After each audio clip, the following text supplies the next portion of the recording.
Under Louisiana law, to charge Clay Shaw with any complicity in the assassination, there had to be some kind of overt act. So in other words, there had to be a plot session, or Shaw had to go to Dallas, or the Dallas people had to come. They had to meet, they had to know each other. And so he had this code. And bear with me, it's very complicated. And I'll tell you from the beginning that it's a simple hocus-pocus act. But what Garrison did was take two 5-digit numbers that was common to both Shaw and Oswald's address books. Transposing all the digits by choosing the nearest digit, then the farthest, then the nearest digit, Garrison managed to produce the number 16901. The next step was to subtract the arbitrary number 1300. He got 15601. Finally, through some form of hocus pocus, Garrison converted the prefix PO to WH, and presto, he came up with Jack Ruby's number, his unlisted telephone number. And to make it even more ludicrous, by using a different method of code breaking, if we could call this nonsense code breaking, he came up with a link between Oswald, Clay Shaw, Jack Ruby, and the local CIA agent.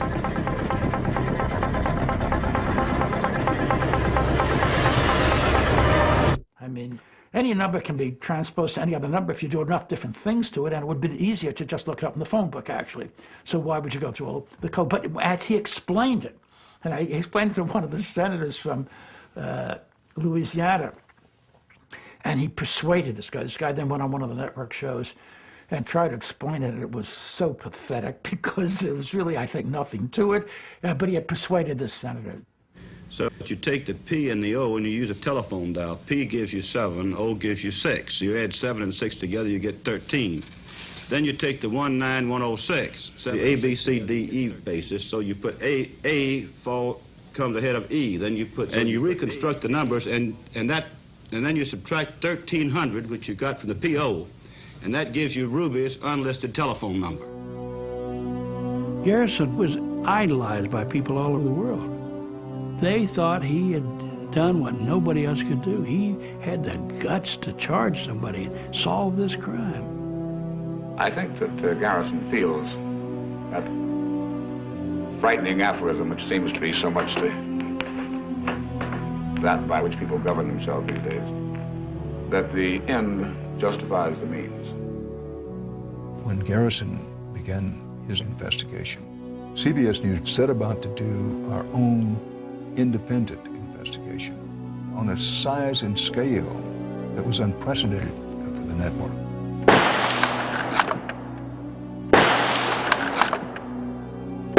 Taking his rifle with him, Oswald went between the stacks of book cartons to the opposite corner of the 6th floor. We certainly had the motivation to come to a different conclusion than the Warren Commission did. Because if the Warren Commission has reached a wrong conclusion, it would be the biggest story you can conceive of breaking. You say that Lee Harvey Oswald did not kill President Kennedy. Who then did kill him? Well, first of all, if I knew the names of the individuals behind the grassy knoll, where we know they were, I certainly would not tell you and couldn't hear. There is no question about the fact they were there, and there's no question about the motive.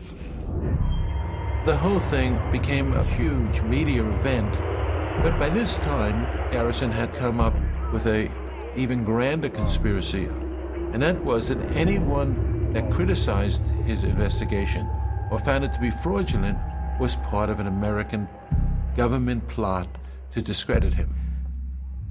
He basically elevated the idea of conspiracy not only to the case he was investigating, but to the treatment of it by the press. Some of the most powerful news agencies we have in our country have worked hard to convince you that everything is all right. I think that Garrison had lost touch with reality. Their game is to fool you. These people want the investigation stopped. They don't want a trial at all. Please believe me. I wasn't surprised when there was an acquittal. Garrison then wanted to start indicting various people for perjury.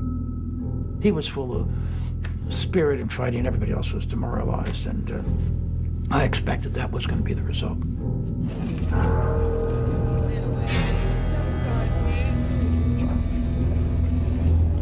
I think the Garrison investigation was a disaster for research in the Kennedy assassination. So I turned away from it at that point. And I turned away largely because I thought Garrison had spoiled the whole thing.